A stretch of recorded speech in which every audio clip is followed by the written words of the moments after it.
야간에 KF-21의 공중급유를 받는 동영상을 공개했는데요. 한 번 공중급유를 하면은 최대 50% 이상 폭격기의 그 작전 반경을 늘려줍니다. 이걸 야간에 했다는 것은 전투기나 폭격기나 24시간 전천후 할 수 있는 그 능력을 확보했다는 걸 보여주기 때문에 의미가 있습니다. 그리고 KF-21의 전력화 시기도 지금 앞당겨지고 있습니다. 그만큼 개발 일정이 순조롭게 진행됐다는 것을 보여주는 건데,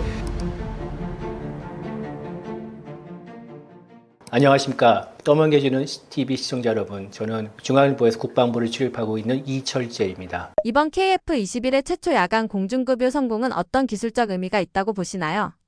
예, 지난 4월에 방위사업청이 영상을 하나 공개했는데, KF-21 CJ 4호기가 KC-330 시그너스라고 해가지고 우리 공군이 보유하고 있는 공중급유기가 있습니다. 공중급유기로부터 야간에 공중급유를 받는 동영상을 공개했는데요. 공중급유라는 것은 KC-330의 급유막대가 있습니다. 이렇게 쭉 나오는 급유막대를 KF-21의 공중급유 연결부가 있는데 위쪽에 있습니다. 여기다 이렇게 딱 집어넣어서 두 비행기가 하늘을 날고 있는 상태에서 급유를 하는 겁니다. 그러니까 연료를 공급하는 것인데, 이게 상당히 어렵습니다. 왜냐면은 난기류가 생기기 때문에, 두 비행체가 가까이 있으면 난기류가 생기기 때문에 이 자세를 계속 유지해야 돼. 이게 상당히 어렵고 기술적 난이도도 있는 겁니다. 근데 그런데다가 어둠이 있는, 그러니까 야간이라는 것은 빛이 안 보이는 어두운 상태에서 시야가 제한됐는데, 이런 어려운 상황에서도 단 한 번만에 성공했다는 거, 이게 대단한 일이죠. 그러니까 그리고 공중급유라는 것은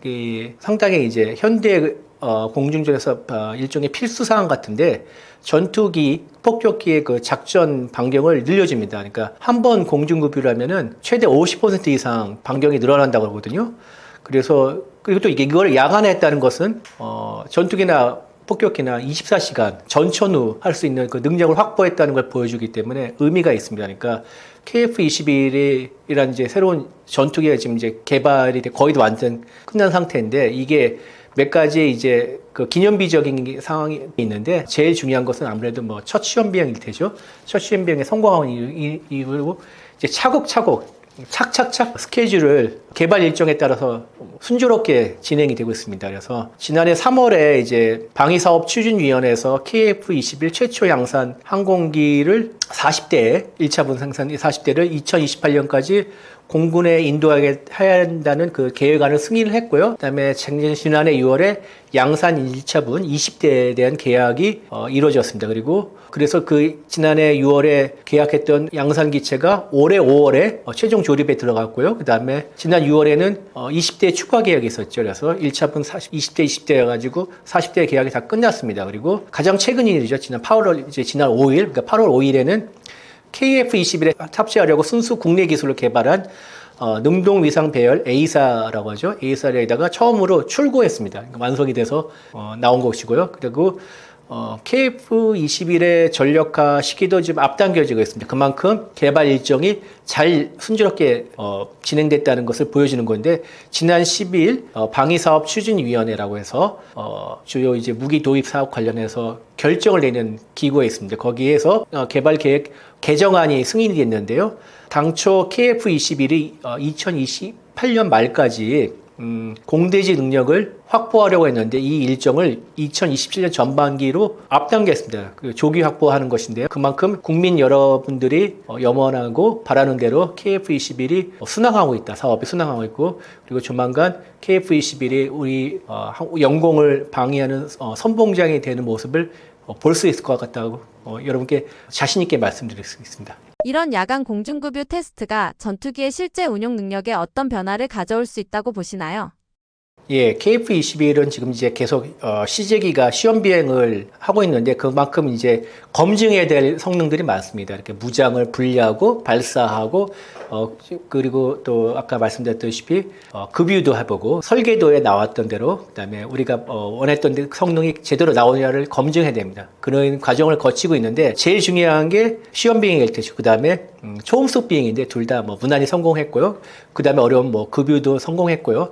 급유도 굉장히 빨리 되는 편이라 가지고 일각에서는 이게 뭐 조작된 영상이 아니냐는데 단번에 드러나는 게 급유 막대에서 급유구로 들어갈 때 기름이 살짝 나오는 장면이 확대 보면 나옵니다. 그렇기 때문에 이게 뭐 조작 논란이 금방 사그라드는데 그만큼 잘 진행되고 있습니다. 그래서 현재 시제기가 6대인데 그 중에 2대는 복자기죠. 2명이 탈 수 있는. 지금 2020년까지 모든 성능 검증을 다 마칠 것으로 전망이 되고요. 일단 2026년부터 2028년까지는 블록 1이라고 해가지고 공대공 능력만을 확 검증한 블록 1을 40대를 우선 공군에 일단 블록 1의 특징은 초음속 비행이 가능하고요. 둘째 그다음에 약간 매립형 무장입니다. 이렇게 미사일을 스텔스처럼 안에 내부 무장창이 아니라 살짝 안에 이렇게 살짝 홈을 파넣어 거기다가 반만 튀어나온 반매립형 무장을 하게 해가지고 스텔스 정도까지는 아니지만 저 피탐성을 늘리는 그런 설계가 되어 있는데 이런 블록 1을 40대를 마련하고요. 그 다음에 2026년까지는 일단 초도 물량 40대 중에 20대를 먼저 실전에 배치할 것이고요. 그 다음에 2027년부터 2032년에는 블록 2 80대를 순차적으로 양성하는데 블록 2라는 것은 공대지 그러니까 공중에서 지사는 공격할 수 있는 능력을 검증하고 확보하고 이를 검증하고 그다음에 정찰 기능을 추가하는 모델입니다. 해서 그리고 기존에 나왔던 블록 1 40대도 블록 2에 준하는 개량이 필요하다면 개량을 할 것이고요. 그래서 이렇게 해서 120대가 확보가 되는 것입니다. 32년까지. 그리고 2030년대 이후에는 블록 3에 대한 지금 계획은 잡혀 있는데 블록 3는 뭐냐면은 스텔스 전투기를 만드는 것입니다. KF-21을 스텔스 전투기를 만든 것인데 아까 지금 반매립형 무장이었는데 이거를 완전히 내부 무장창을 파서 그 안에 무장을 할 수 있는 거고 그다음에 레이더 반사 면적을 감소하는 소재를 적용하고 그래서 스텔스 전투기로 진화를 하는데 여기에 A사 레이더 성능을 개량한다든지 센서를 향상한다든지 생존 시스템을 통합한다든지 그다음에 유무인 전투기를 하는 멈티 복합 체계를 넣는다든지 이렇게 해서 스텔스가 보통 5세대라고 하는데 5세대 중에서도 가장 최신력과 좀 더 나은 기능을 가진 5.5세대로 이렇게 업그레이드할 계획은 잡혀 있습니다.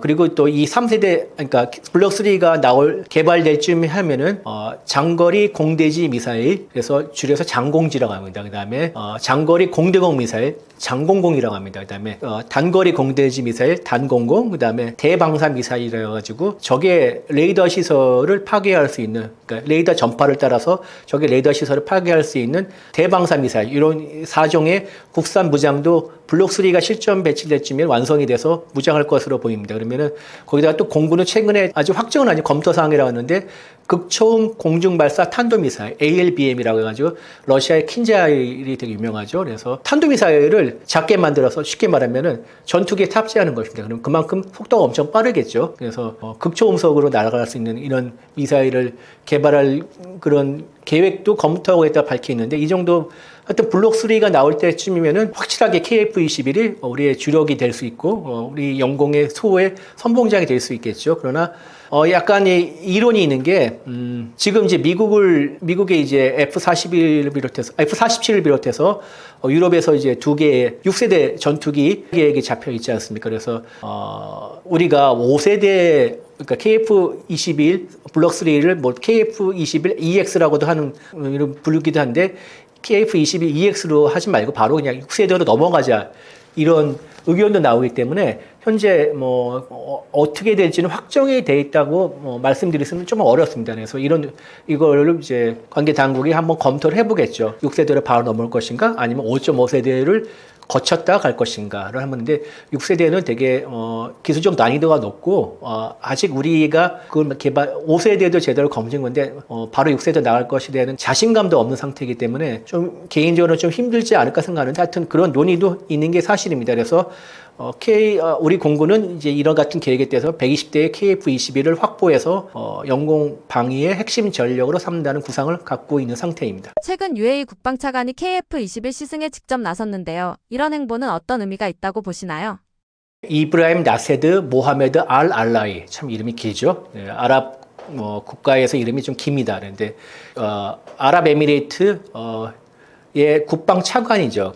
이 국방차관이 한국을 방문해서 5일에 안규백 국방부 장관을 만나고 6일에는 국방부에서 이두희 국방부 차관이랑 한 UA 차관급 운영회의를 했는데 이게 여기서 이제 양국의 방산협력을 논의했는데 이게 13차 회의입니다. 이게 어떻게 생겼냐면은 문재인 정부 때 이명박 정부의 그때 유럽 아랍에 수출하면서 거기에 뭐 비밀 협약을 맺었다 이런 내용을 터뜨리면서 외교 참사가 일어날 뻔했습니다. 그래서 그때 급히 막으면서 만든 협의체가 차관급 운영위원회인데 양국의 외교부 또는 국방부 차관들이 만나서 외교안보 현안에서 논의하는 자리거든요. 하여튼 요걸 했는데 특이한 일정이 사천기지를 이제 7일날 방문해가지고 알알라이 차관이요, KF-21 CJ기 복작이죠. 복작이 뒷자리석에 앉아서 탑승을 했습니다. 그리고 바로 뒤에 이제 FA-50에 탑승한 이영수 공군 참모총장이 함께 이제 우정비행, 두 대가 나란히 하는 우정비행이라는데 이걸 해놓는데, 알알라이 차관이요, F-16 조종사 출신입니다. 그래서 전투기 조종사고요.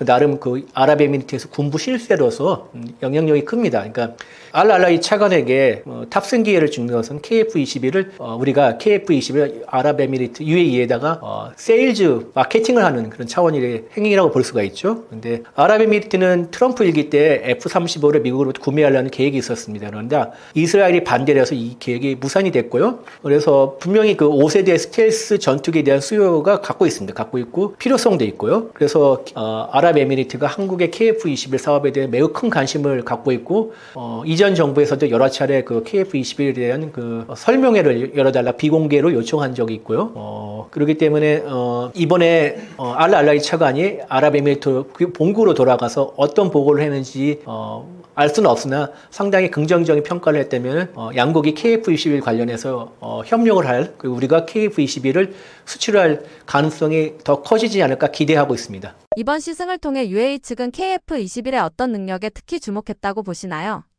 아무래도 조종사 출신이니까 기본적인 비행 성능을 점검했을 것이라고 생각할 수가 있습니다. 그러니까 꼼꼼하게 기동성을 한번 평가할 것이고요. 그리고 아랍에미리트가 지금 단계 KF-21에서 가장 관심이 있는 것은 아무래도 이게 무장 통합 능력이라고 생각합니다. 그러니까 이게 무슨 말씀이냐면은 UAE는 석유 다음 차세대 먹거리를 찾는 데 주력하고 있는데 나름대로 국가가 전략적으로 키우는 산업 중 하나가 방산이 있습니다. 방산이 있고 그래서 일단 아랍에미리트가 국방비를 많이 지출하고 거기에 따라서 해외 무기를 많이 사들이면서 그거를 일단 국내 수요가 많은데 이거를 일단 자립형 산업 생태계로 한번 만들어가지고 대체해보자 이런 계획을 갖고 있는데요. 그래서 정부 주도로 방산 전략을 본격화하고 그다음에 이를 위해서 다국적 기업이라든지 그다음에 해외 다국적 기업이라든지 아니면은 뭐 스타트업들에 대한 투자도 늘리고 있고 현지 투자와 공동 생산을 유도하고 있는 이런 상황입니다. 그래서 아랍에미리트의 꿈은 중동 지역의 방산 허브로 거듭나는 거겠다는데 그래서 제가 이제 LIG 넥스원의 판교 하우스 한번 가봤는데 취재 때문에 가봤는데 거기에 중동 사람들이 꽤 있더라고요. 그렇게 물어보니까 아랍에미리트에서 온 인력들이라고 합니다. 그래서 이들이 보면 얘기를 들어보니까 MIT 같은 이제 해외파 유학 고급 인력들이 많다고 그러는데 그들이 와서 이제 기술 협력을 받고 이런 모습들을 볼 수 있습니다. 그만큼 국가에서 정책적으로 밀어지고 그다음에 아랍에미리트에서 엣지라는 방산 전문 그룹이 있는데 거기서 R&D부터 설계, 개발, 수출까지 모든 일관화를 이루어가지고 지금 무기를 적극적으로 개발하고 있습니다. 그래서 아랍에미리트가 엣지가 중심으로 개발하고 있는 각종 항공 무장들을 KF-21에 통합할 수 있는지를 알아보는데 아마 그게 가장 큰 관심사항이 아닐까 제가 추정을 합니다.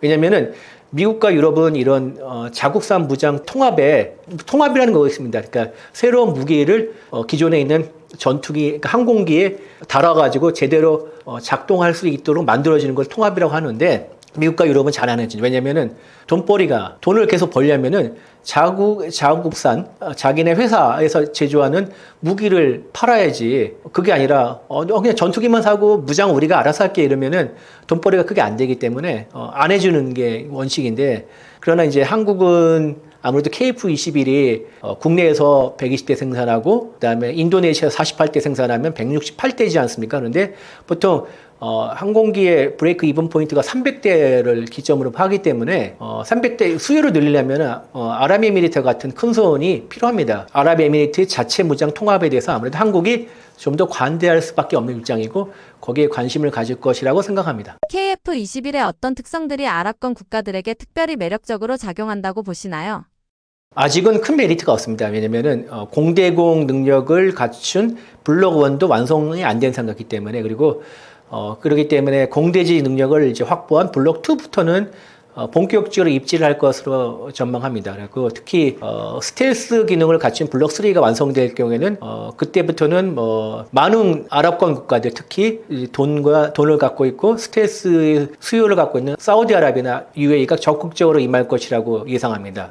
왜냐하면 이제 아직 그 아랍권 국가들이 스텔스 전투기를 구할 길이 마땅치 않기 때문이죠. 미국은 이제 F-35를 아직 아랍권 국가에는 내줄 생각이 없는 듯을 보이고 그래서 이제 아랍에미리트가 지난 2021년 두바이 에어쇼 때 러시아의 수호의 75 체크메이트라는 이제 약간 작은 형태의 스텔스 목업을 한번 전시한 적이 있는데 그 당시에 두 국가가 상당히 협의를 진행하지 않아 추정을 합니다. 왜냐면 그 러시아는 이제 개발 비용이 필요할 때시고 UAE는 스텔스 전투기에 필요할 것이기 때문에 양국의 이해관계가 맞아 떨어져 가지고 돼 있는데 이게 우크라이나 전쟁이 일어나면서 이게 파투가 났습니다. 파투가 났고 그다음에 중국이 대안이 될 수 있는데 J-20 중국에 이제 지금 막 찍어내고 있는 J-20이라는 스텔스 전투기는 아직 본격적인 스텔스 전투기로 꼽 평가하기는 이르지 않았나. 왜냐면 미국군에서는 뭐라고 평가했냐면은 중국의 스텔스 전투기들은 밤잠을 설칠 만한 게 아니다. 그러니까 그 인도 태평양에서 작전하면서 중국의 J-20 전투기들과 여러 차례 조우할 기회가 있었는데 그렇게 평가를 내린 거 그때 확인해 보니 스텔스 능력이 생각보다는 별로지 않았나 이렇게 추정할 수가 있죠. 근데 앞으로 나올 J-35라는 전투기가 있는데 중국이 또 다른 스텔스 전투기인데 이거는 어떻게 될지 모르겠지만 현재 상태로 보면은 J-20은 대안이 안 돼 있고 그렇다면은 스텔스 전투기를 만들어줄 수 있는 게 튀르키예인데 튀르키예는 자칭 5세대 전투기인 칸을 지금 열심히 개발하고 있죠. 근데 아직 시제기 테스트도 딱 한 번밖에 안 했고 시범 비행도 한 번밖에 안 했고 제대로 된 평가도 못 하고 있고 그 시제기를 몇 대 더 만든다는 그 단계이기 때문에 언제 나온다는 보장이 없습니다. 그래서 KF-21이 지금으로서 아랍권 국가들이 가지고 있는 최선의 대안이 아닌가 이렇게 생각이 되기 때문에 그리고 또 사우디나 아랍에미리트는 주적이 이란입니다. 근데 이번에 이란과 이스라엘의 전쟁에서 보면은 이스라엘의 F-35가 맹하려고 그래요. 그래서 스텔스 전투기의 필요성에 대해서는 누구보다 잘 알기 때문에 조만간 좋은 소식이 올 수도 있을 것이라고 저는 기대하고 있습니다. 앞으로 KF-21이 UAE 및 아랍권과의 협력에서 어떤 방향으로 진행될 거라고 보시나요? 앞서 특히 아랍에미리트가 또 사우디아라비아도 방사를 차세대 먹거리를 생각하기 때문에 KF-21을 수출할 경우에는 아랍권을 수출할 경우에는 맞춤형 모델 개발과 함께 기술 이전 확대를 요구할 가능성이 크다고 생각합니다. 그래서 그리고 우리가 그러면은 현지 생산도 요구할 수도 있을 가능성이기 때문에 우리가 그러면은 개발 비용을 좀 보전하는 그런 방향으로 협상할 가능성이 크다고 생각합니다. 그리고 특히 아랍에미리트는 중요하게 생각하는 게 안전보장입니다. 특히 아랍에미리트는 나라가 작고 그다음에 군사력은 나름 충실히 갖추고 있지만 워낙 나라의 규모가 작기 때문에 외국과의 협력을 통한 안전보장을 요구하고 있습니다. 그래서 우리가 바카라의 원전을 팔면서 어느 정도 안전보장한다는 비밀 협약을 맺었다는 파문이 있지 않았습니까? 이명박 대통령 때. 그런 거와 마찬가지로 KF-21을 만약 우리가 수출할 경우에는 한국과 아랍에미리트의 합동군사훈련을 더 늘리든지 작전 교류를 더 늘리든지 이렇게 해서 양국 간의 안보 협력과 함께 상호 운용성을 향상하면서 일정 정도의 지금보다 더한 상태의 안전보장을 요구할 가능성이 있다고 생각합니다. 거기에 대해서 우리가 적절하게 잘 대응할 필요가 있다고 생각합니다. 트럼프 대통령이 제시한 유럽 주도의 안보 보장은 어떤 의미가 있다고 보시나요? 미국 대통령이 정말 바쁜 한 주를 보냈습니다. 지난 15일부터 18일까지 현지 시간 기준이죠. 정말 헬 오브 위크를 보냈는데요. 15일에는 미국 알래스카에서 블라디미르 푸틴 러시아 대통령과 만나서 미러 정상회담을 열었고요. 그다음에 이 정상회담 결과를 가지고 18일에 워싱턴 DC에서 볼로디미르 젤렌스키 우크라이나 대통령 불러서 양자 정상회담을 열고 바로 에마뉴엘 마크롱 프랑스 대통령을 비롯해서 핀란드 대통령, 영국 총리, 그리고 이탈리아 총리, 그다음에 EU 유럽위원회 집행위원장, 그리고 나토 사무총장 등 이렇게 유럽의 주요 지도자들 불러서 다자회담을 열었습니다. 그래서 숨바쁘게 긴박한 외교 일정을 소화했는데요. 트럼프는 18일에 이렇게 얘기했습니다. 이번 회의에서 양자 다자 일련의 회의를 거쳐서 우크라이나에 대한 안보 보장 방안을 논의를 했고, 이는 미국과의 협조를 통해서 유럽 각국이 제공할 것이다, 이렇게 얘기했고요. 그 다음에 우리 모두 러시아 우크라이나의 평화 가능성에 대해 기쁘게 생각하고 있다. 그러니까 여기서 핵심 포인트는 우크라이나에 대한 안보를 보장하는데 유럽이 주도할 것이다. 이게 이제 핵심 포인트거든요. 그러니까 해석을 하자면 우크라이나 영토를 러시아한테 떼주고 거기에 대해서 안전보장을 조건을 하는 그 평화협정이 체결될 가능성이 커졌다, 이렇게 얘기할 수 있고요. 그런데 다시 말씀드리자면 이번 안전보장에서는 기존에 이제 미국이 해왔던 방식, 그러니까 미국이 주도를 하고 유럽이 이제 보조를 하는 게 아니라 아예 유럽의 주요 국가들, 영국, 프랑스, 독일, 그다음에 이탈리아, 이 네 나라가 주도를 하고, 그 다음에 책임과 역할을 주도적으로 맡고 미국이 여기에 지원을 해주는 보조적인 위치를 한다는 이런 어프로치입니다. 이거 되게 신선한 건데, 트럼프가 말하는 이제 Make America Great Again의 그 마가 원칙에 따라서 미국은 이제 대외의 개입을 최소화한다는 이런 원칙에 따라서 이제 하는 외교라고 볼 수 있고요. 트럼프는 또 이렇게 얘기했습니다. 우크라이나에는 미군 지상군을 파견하지 않겠다. 그런데 만약 한다면은 미국은 공중 지원은 가능하다, 이렇게 얘기했는데, 그러니까 미국은 이제 앞으로 공중 지원, 그러니까 뭐 유사시에 공군 전투기나 폭격기를 보내 폭격을 하거나 이런 지원을 해주거나, 아니면은 정보를 또 지원하거나, 아니면 일부 무기를 뭐 이렇게 지원하는 이런 이제 부차적인 역할에 머물겠다. 그러니까 미국의 부담을 줄이고 유럽에 더 많은 책임을 넘기겠다는 의미죠. 그러니까 이는 아까 말씀하신 마가의 가치를 이제 외교안보 정책에 적극적으로 실현하는 것인데, 미국의 군사비 부담을 경감하고 그리고 국민적 필요를 줄면서 내정에 우선한다, 이런 정책을 분명히 보여주는 거죠. 또 이거는 또 이제 동맹의 역할을 확대한다는 이런 방침은, 동맹의 역할을 확대해서 지역 안전 보장 체계를 만들겠다는 이런 방침은 앞으로 이제 동아시아 한반도에도 분명히 적용이 될 것이기 때문에 우리에게 주는 의미도 크다고 생각할 수 있겠습니다. 나토 가입은 배제하면서도 사실상의 집단방위 조항을 약속한 이번 접근법 한계와 가능성은 어떻게 보시나요? 예, 트럼프 대통령은 이제 회의가 끝나고 양자 다자 회담이 끝나고 19일 이제 폭스뉴스와 전화 인터뷰했는데, 우크라이나의 안전보장에 대해서 어떤 형태의 안전보장은 필요할 것이지만 나토 가입은 아니다. 그러니까 우크라이나 나토 가입은 허용하지 않겠다, 이렇게 얘기하면서 그건 절대 일어나지 않을 일이라면서 그것도 강조를 했죠. 그리고 당신이 러시아라면 저기 국경에 있는 거 원하겠냐, 이렇게 폭스뉴스에게 되물었다. 하는데, 이는 이제 러시아가 우크라이나 침공했던 여러 가지 내걸었던 명분 중에 하나가 나토의 동진을 막는 것이었기 때문에 푸틴은 절대 양보하는 이제 조건이겠죠. 그래서 이를 트럼프가 수용한다는 것을 분명히 나타낸 것이라 볼 수 있고, 그렇기 때문에 나토 가입을 배제한 우크라이나 안전보장은 한계의 가능성 두 가지를, 양면을, 동질의 앞뒷면 같은 양면을 둘 다 가지고 있다고 볼 수 있겠습니다. 그러니까 나토의 정식 회원이 아니기 때문에 나토의 5조가 있습니다. 집단 방위 원칙, 그러니까 흔히 영화 삼총사의 빌어가지고 all for one, one for all. 그러니까 한 명이 침공을 당하면 우리 전체에 대한 침공으로 간주해서 전부가 나선다, 이런 원칙이 있는데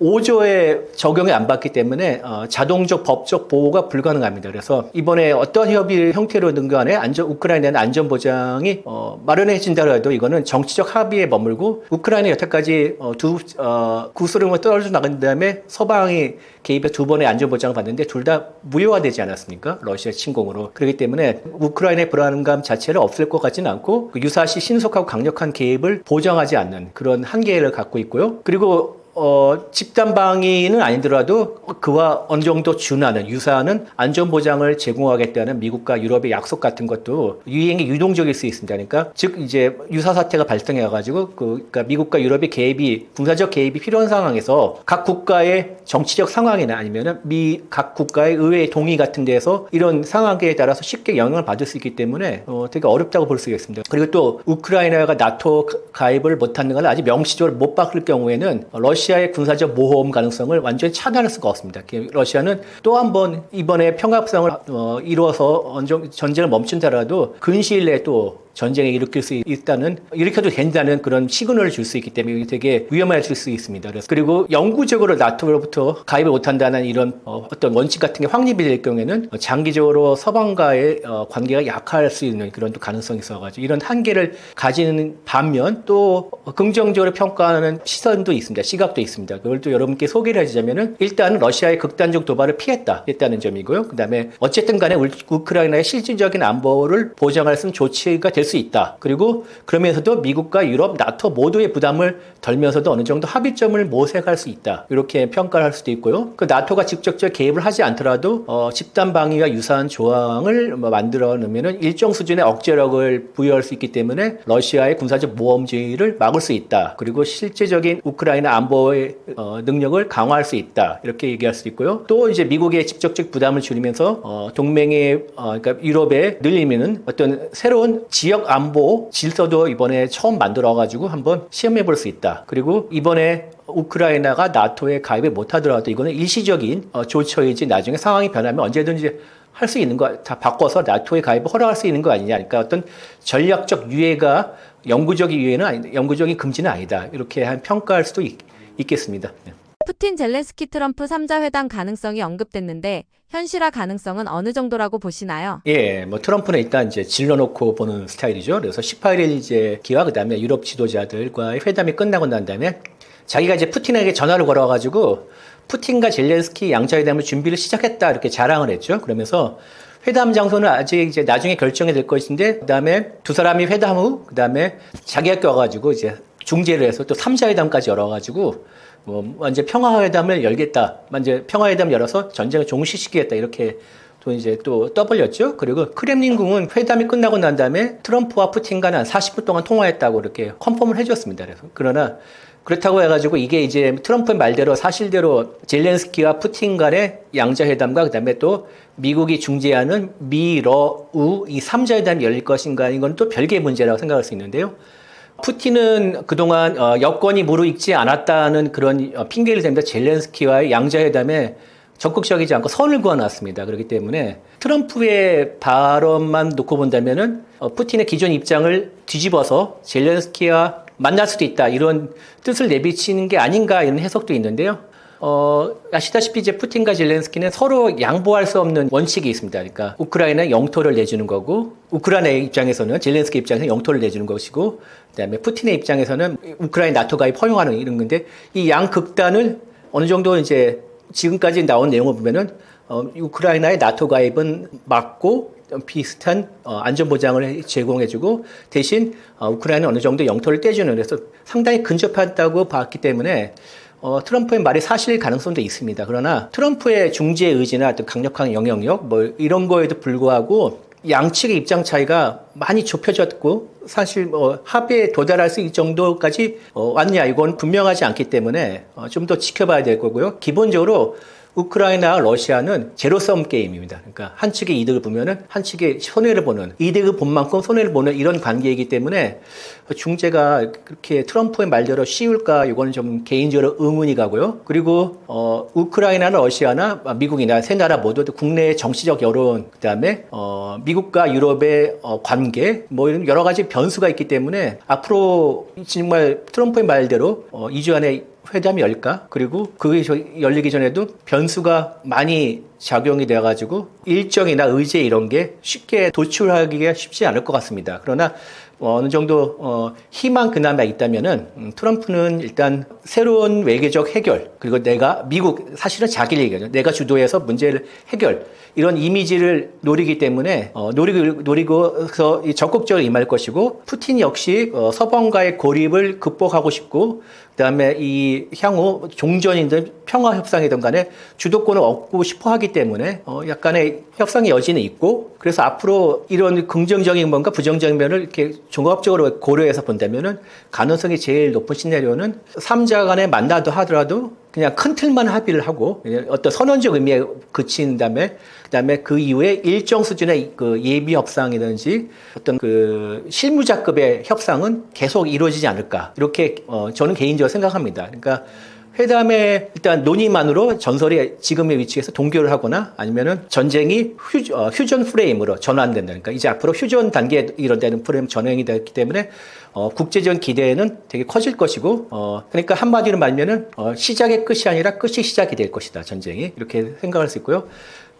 그러나 이게 끝의 시작이 되더라도 당장 끝의 끝이 아닌 것이 우리 한 가지 사례를 직접 겪지 않았습니까? 6.25 전쟁 때 1951년에 휴전회담이 이루어지고 난 다음에 2년 후에 그동안 수많은 인명이 희생되고 지리한 싸움 끝에 2년 만에 드디어 정전 협정에 조인하고 체결이 되지 않았습니까? 그러니까 이런 사례이기 때문에 3자가 만나서 회담을 하고 실무회담을 연다 하더라도 전쟁이 바로 종식은 안 될 것 같습니다. 공화당 내부에서 협상파와 강경파로 입장이 갈리고 있는데 이런 분열이 미국 외교 정책에 어떤 영향을 줄 거라고 보시나요?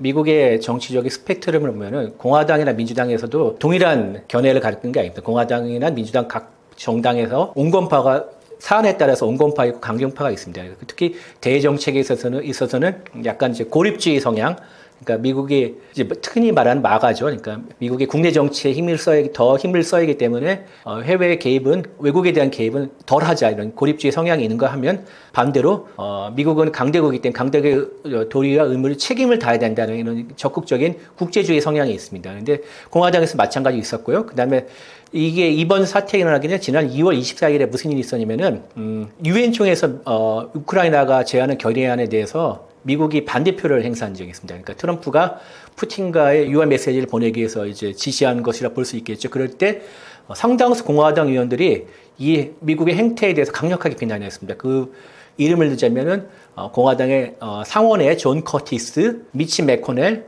빌 캐시디, 미치 매코넬 뭐 이런 사람들은 되게 공화당에서 유력 인사죠. 그다음에 하원의 돈 베이컨 이런 사람들이 자신의 SNS 통해서 비판을 했고요. 그다음에 공화당 의원 중에 상당수가 미국이 우크라이나에 대해 대규모로 군사적 경제적 지원하는 것은 불만을 가지고 있지만은 러시아 푸틴이 침략자라는 이 사실 자체에 대해서는 단호한 입장을 갖고 있는 것으로 알고 있습니다. 그러나 본다면은 트럼프 정부의 러시아 편향을 비판하는 의원들조차 트럼프를 직접 거론해서 공격하지는 않습니다. 이유는 뭐냐면은 그만큼 트럼프가 공화당을 장악한 굉장히 크다는 것을 의미하고 그렇기 때문에 거기에 대들지 못하는 거예요. 그래서 트럼프가 주도하는 이제 마가 강경파가 동맹국을 비롯해서 동맹국이나 파트너의 국가들에게 강하게 압박을 하고 미국 중심의 일방주의 뭐 이런 것들 국익 우선 정책, 국익만 내세우는 정책을 펼친다 하더라도 이제 기존의 전통적인 온건파 국제주의자들이 공화당 내 이런 사람들이 동맹과의 공조, 뭐 다자주의 이런 거를 강조하더라도 이런 온건주의 세력은 공화당에서 주류도 아니고 목소리가 약하기 때문에 큰 영향을 미칠 것 같지는 않습니다. 그리고 공화당의 협상파라 하더라도 우크라이나 정쟁의 종식, 그다음에 미국이 부담이 적은 안전보장 조처 마련, 그리고 빨리 유럽 문제를 털고 중국으로 집중하자는 이런 전략적인 전환, 이런 거에 대해서는 거기에 대해서 반대할 여지가 없기 때문에 트럼프의 협상 결과에 대해서 어떻게 내놓는다면은 거기에 긍정적할 수밖에 없습니다. 그렇기 때문에 이런 점을 좀 주의 깊게 한번 바라봐야 된다고 생각합니다. 젤렌스키 대통령이 조건 없는 대화에 열려 있으며 영토에 대한 강경했던 입장도 철회했습니다. 외교적으로 어떤 전략이라고 해석하시나요? 젤렌스키는 18일 트럼프와 양자회담을 마치고 난 다음에 러시아 푸틴과의 양자회담 가능성에 대해 나는 모든 형식의 대화에 열려 있다. 그다음에 첫 만남의 결과에 따라 트럼프 대통령이 참여하는 3자 회담도 이어질 수 있다. 그리고 푸틴 대통령과 직접 만나 종전의 길을 모색해야 한다. 이렇게 얘기를 했습니다. 그리고 영토 지도를 다시 그리는 것에 동의할 것이라고 취재진이 질문하니까 거기에 대해서 우리는 외교적 방법으로 전쟁을 멈추자는 생각을 지지해왔다, 지금까지. 그러면서 트럼프 대통령이 언급한 대로 3자 회담에 나설 준비가 돼 있다. 그러니까 이거는 영토 조정 문제를 러시아와 협상할 수 있고 그것을 의제로 꺼낼 수 있다는 그런 뜻으로 해석할 수가 있죠. 그리고 더 나아가서 우리는 영토 문제를 비롯한 모든 민감한 사안들을 3자 회담에서 정상급 차원에서 논의할 것이라고 했습니다. 그러니까 지금까지 영토는 의제로 올릴 수 없다는 것에서 한 발짝 벗어나서 의제로 올릴 수가 있다. 이렇게 얘기하는 거죠. 단 전제 조건이 있습니다. 우크라이나에 대한 안전 보장을 해야 되는 건데 지금 이제 트럼프가 나토와의 가입은 안 되지만 나토에 비슷한 유럽 중심 주도의 안전 보장을 젤렌스키에 들이맸는데 젤렌스키 입장에서는 아쉽죠. 왜냐면은 유럽의 안전보장도 중요하지만 제일 확답을 받고 싶은 게 미국의 안전보장인데 미국이 직접적으로 더 강하게 유사시에 더 강하게 더 직접적으로 개입하는 것을 원하는데 거기에 대한 보장이 없기 때문에 공중 지원이라는 것은 그것은 언제든지 뺄 수도 있고요. 상황이 불리해지면은 더 안 할 수도 있습니다. 그러나 지상군을 또 우크라이나에 두는 것은 이건 확고한 안전보장에 대한 그 공약이기 때문에 차원이 다릅니다. 그래서 영토 교환은 이제 우크라이나에 대한 안전보장과 함께 종전 협상의 최대 정점으로 꼽혀왔고요. 러시아의 입장과 그다음에 젤렌스키를 비롯한 우크라이나 입장은 앞서 말씀드린 걸 상당히 갈리고 있고 그러나 이제 젤렌스키가 전쟁 종결을 위해서 영토를 협상의 의제로 내놓을 수 있다고 양보를 하면서 열린 태도를 보여준 것은 이것은 서방이나 그다음에 국제사회에 우리는 언제든지 대화에 응할 준비가 되어 있다는 적극적 신호를 전달하는 그런 행동으로 볼 수가 있습니다. 그리고 또 무조건적인 대화를 수용하겠다. 그러니까 항상 대화에 열려있다 이런 자세를 보이면서 평화 의지를 갖고 있는 책임 있는 지도자 이런 인상도 줄 수가 있고요. 그러면서 국제사회의 지지를 우크라이나가 확보하는 반면 또 러시아에서는 평화 거부자 프레임을 씌울 수가 있는 이런 또 방법이 될 수 있고요. 그다음에 이렇게 우크라이나가 유연한 태도를 보이면서 협상이 이제 여태까지 교착이 되는 교착 국면인데 앞으로 창구를 계속 더 활발하게 더 크게 열어두면서 합의 결과를 도출할 수 있는 그런 여건을 마련해 준다는 의미가 있습니다. 젤렌스키 대통령이 이번에는 전투복 대신 정장을 입고 등장했는데요. 이런 변화가 갖는 외교적 상징성은 어떻게 보시나요? 예, 18일 회담에서 젤렌스키의 옷차림이 되게 큰 화제가 됐죠. 그 당시에 젤렌스키는 검은 정장 재킷을 위에 입고요. 그다음에 칼라 셔츠, 그다음에 슬랙스 바지, 그다음에 전투화를 이렇게 이런 스타일로 코디를 했습니다. 근데 넥타이는 매지 않았는데요.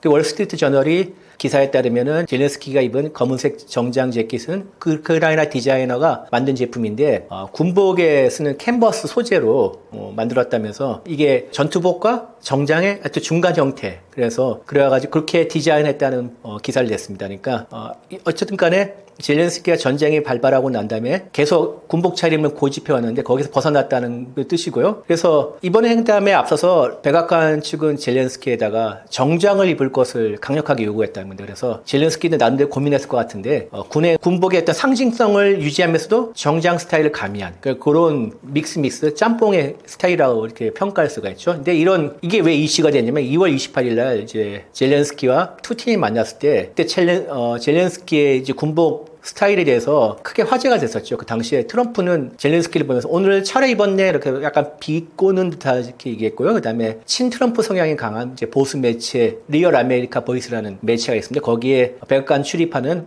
브라이언 글렌이라는 이런 기자가 왜 정장을 입지 않은가? 정장이 있기는 하나? 이렇게 막 아주 무리한 질문을 했습니다. 그래서 당시 젤렌스키는 전쟁이 끝나면 내가 정장을 입을 테고 그런데 그때 당신이 입은 거가 비슷한 정장을 내가 입겠다 이렇게 응수를 해가지고 결례 논란이 되게 크게 벌어졌는데요. 근데 이미 이제 6월 25일 날 젤렌스키와 트럼프가 네덜란드 헤이그에서 만났는데 그때도 지금과 같은 스타일을 했습니다. 그래서 이번이 뭐 처음은 아닌데 백악관에 초청받았을 때 이제 정장과 군복을 가미한 스타일을 이제 입어서 화제가 된 것이었고요. 근데 글렌 아까 2월 달에 젤렌스키를 쏘아붙인 친트럼프 성의 글렌이라는 이 친구는 젤렌스키의 달라진 복장을 보면 정장이 정말 멋져 보인다. 아주 보기 좋다. 이렇게 쉽게 세웠고요. 트럼프 대통령도 이거 되게 멋지지 않은가 이렇게 또 화답을 했고요. 그러면서 얘가 지난번에 널 공격했던 사람이다 이렇게 얘기했답니다. 그래서 젤렌스키 대통령은 나 기억해. 그러면서 난 오늘 옷차림 바꿨는데 당신은 그대로네. 이렇게 오히려 젤렌스키가 원래 코미디언 출신이지 않습니까? 되게 재치 있게 답변하면서 그래서 취재진과 트럼프 대통령의 웃음꽃을 터뜨렸다고 하는데요. 이런 이제 외교에서 스타일의 변화는 되게 나름대로 의미를 갖고 있습니다. 옛날에 올브라이트 미 국무장관, 여성 최초의 국무장관은 이 브로치를 어떤 스타일의 브로치를 하는가에 대해서 또 메시지를 발신하는 것이 되게 유명했죠. 이런 의미를 갖고 있는데 이번에 젤렌스키의 스타일 변화는 유화적 제스처라는 해석이 강하고요. 그다음에 그 미국의 정치학자 제이콥 나이하이기라는 사람이 월스트리트 저널에도 뭐라고 얘기하냐면은 젤렌스키가 나는 뭐 이제 조금은 타협할 준비가 돼 있다 이런 메시지를 의상으로 표현했다 이렇게 평가했고요. 뉴욕타임스는 이렇게 평가했죠. 이날 18일 젤렌스키의 군복 플러스 정장 이 믹스 매치는 전투와 외교, 저항과 협상 사이에 젤렌스키가 나름대로 점유하고자 있는 중간지대를 시각적으로 표현한 것이라. 이게 꿈보다 해몽이라는데 아주 적절한 해석, 그래도 그럴듯하면서도 적절한 해석인 것 같습니다. 유럽 지도자들이 즉각적인 휴전과 강력한 제재 유지를 동시에 강조했는데 이런 입장이 트럼프 행정부의 중재 구상과는 어떤 점이 같고 어떤 점이 다를까요? 그 유럽의 지도자들은 러시아와 우크라이나 일단 즉각적인 휴전, 그다음에 군사 충돌의 즉각적인 중단을 강력히 요구하고 있지만은 미국의 이제 트럼프를 중단 미국은 좀 점진적이고 실용적인 협상 프로세스를 거쳐야 된다. 이것은 미국의 입장에서는 전 세계를 바라보기 때문에 유럽에서뿐만 아니라 또 중동도 바라보고 인도 태평양에서 이 중국도 바라보고 이런 게 세력권을 관리하는 차원이 있는데 이렇게 글로벌하게 범지구적으로 봐야 되는 그런 차원에서 중재를 선호하는 거죠. 왜냐면은 나중에 전쟁이 끝나고 난 다음에 러시아를 끌어들여 가지고 중국을 포위하는 포위망을 완성하고 싶은 게 미국의 속내이기 때문에 그렇거든요. 그래서 휴전의 십정과 그다음 방식에 대해서 미국과 유럽은 좀 현격한 차이가 존재하고 있습니다. 그래서 유럽은 러시아에 대한 강력한 군사 경제 제재 조치를 계속 유지하고 아니면 더 확대를 하는 이런 입장인 반면에 미국은 러시아를 이제 지금 스위프트에서도 완전히 퇴출되지 않습니까? 하여튼 국제 체제에 다시 복귀해서 들려보내서 협력의 가능성을 열어두자 이런 입장입니다. 그래서 이를 위해서 제재 완화나 뭐 어떤 경제적 유인책도 내놓을 가능성이 어느 정도 있다고 생각합니다. 그래서 유럽의 제재 유지 입장과 충돌한 소지가 다분하죠. 그리고 또 유럽은 우크라이나에 대한 지원을 민주주의 가치를 수호하는 그런 정책이라 보고 있고 총력적으로 지원해야 된다는 이런 입장인데 트럼프가 지금 하고 있는 중재 구상은 현실주의, 이상주의가 아니라 세계를 어떤 힘의 논리로 바라본 현실주의 상에서 힘의 균형 그리고 러시아의 세력권 여기까지 하여튼 최소한 돈바스까지는 러시아의 세력권이니까 거기까지 인정해주고 더 들어오는 건 막자 이런 쪽에 무게를 두면서 유럽이 갖고 있는 도덕적, 이념적 강경론과 차별화를 하려고 하고 있습니다. 그래서 그러나 이제 두 입장이 많이 다르지만은 모두 장기적으로는 유럽 전체의 평화와 안정을 추구한다는 면에서는 목표가 동일하기 때문에 앞으로 휴전과 평화 협상 과정에서 미국과 유럽이 서로 조율할 가능성이 클 것이라고 생각합니다. 그럴 가능성이 클 것이고요. 그리고 유럽이 이제 즉각적 휴전을 이제 강하게 압박하는 것은 하나의 협상 카드가 될 수 있고 트럼프 입장에서도 미국이 협상력을 더 높일 수도 있기 때문에 결국은 틀에서 수렴이 되지 않을까 이렇게 생각합니다. 그래서 그리고 앞으로 이제 미국과 유럽이 이제 상호 보완을 하면서 이런 유럽의 새로운 질서를 마련하지 않을까 하는 게 제 개인적인 견해입니다. 우크라이나 전쟁과 중동 전쟁 이후에 이제 제가 떠먹여주는 TV와 같은 경제 채널에 자주 출연할 수 있는 기회가 마련이 됐습니다. 그래서 여러분들을 가끔씩 이렇게 뵙고 하는데 개인적으로는 되게 좋은 기회라고 생각하는데 또 한편으로는 세계 곳곳에서 아직도 전쟁이 벌어지면서 그 전쟁으로 수많은 사람들이 다치고 죽는 이런 현실이 안타깝습니다. 앞으로 제가 여러분을 덜 배워도 좋지만은 이렇게 전쟁이 빨리 종식이 되고서 많은 사람들이 평화롭게 살았으면 좋겠습니다. 이게 진짜 제 개인적인 바람이고요. 그리고 한반도도 지금 여러 가지 안보 환경이 많이 좋지는 않습니다. 좋지 않고 지금 북한이 특히 이제 적대적 이 두 국가로 하면서 여러 가지 묵리를 지금 부리고 있는데 안보가 되게 중요한 상황입니다. 그래서 빨리 한반도도 평화가 찾아왔으면 하는 게 제 바람이고요. 그런 와중에 우리가 평화를 이루려면은 전쟁을 준비하라는 또 이런 얘기지 않습니까? 그래서 나름대로 철저하게 안보를 준비하는 태세가 필요하고 거기에 한 방안으로 또 제가 중앙일보에서 더 중앙 플러스라고 해서 유료 기사입니다만은 한국에 되게 필요하는 핵 억제에 대해서 한번 이렇게 분석한 글을 연재한 적이 있습니다. 그래서 아래 링크를 달아놨으니까 한번 커피 한 잔값 조금 내시면서 한번 들어가 보셔서 같이 한번 인식을 공유할 수 있는 자리를 한번 마련해 봤으면 좋겠습니다. 감사합니다.